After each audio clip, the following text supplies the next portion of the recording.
The Information Cycle Part 3, Information Availability. The information cycle is a representation of the development and dissemination of information about a topic or event over a period of time. It's a simplification of what is a more fluid process, but the information cycle generally follows a circular path. As an event happens, and in the immediate aftermath, the first type of information that's available is typically social media and breaking news. At this stage of the information cycle, the information is generally written by people on the scene, including people affected by the event, and journalists. The information is pushed out quickly to share facts as they're known. It is generally not detailed, it lacks context, and is subject to frequent updates. Any context to information at this stage tends to be historical or speculative.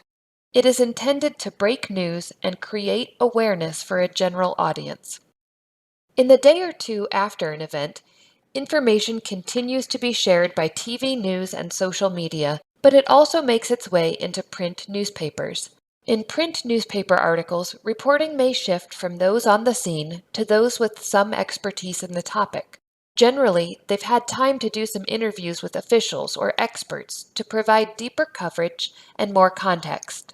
It is intended to increase factual knowledge, again for a general audience. In the week or two after an event, popular news magazines and sites may begin to publish long-form stories. The information begins to discuss the impact of an event on society, culture, scientific knowledge, and/or public policy. We see some analysis added to the factual coverage. It can offer perspectives on the event from particular groups or geared toward specific audiences. These long-form articles can be written by a wide range of authors, from professional journalists to scholars or experts in a related field.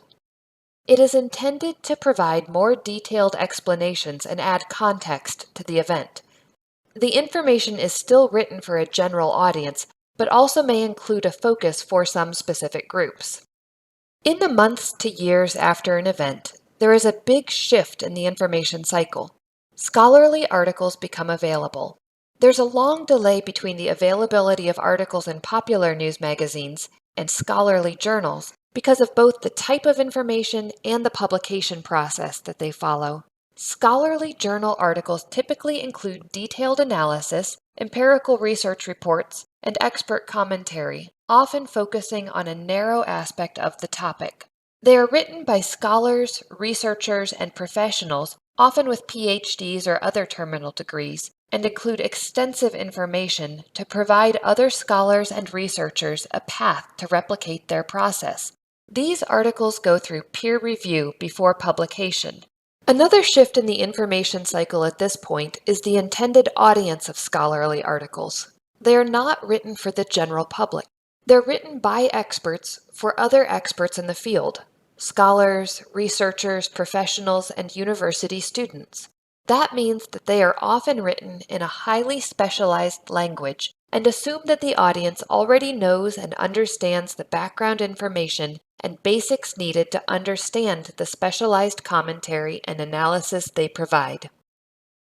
Years after an event, books and reference books become available. Books provide in-depth coverage of an event and its implications. They can range from general overviews for a broad, general audience to scholarly, in-depth analysis of a facet of a topic intended for scholars. These often expand and provide detail on themes, subjects, and analysis that was first introduced in scholarly articles published in journals.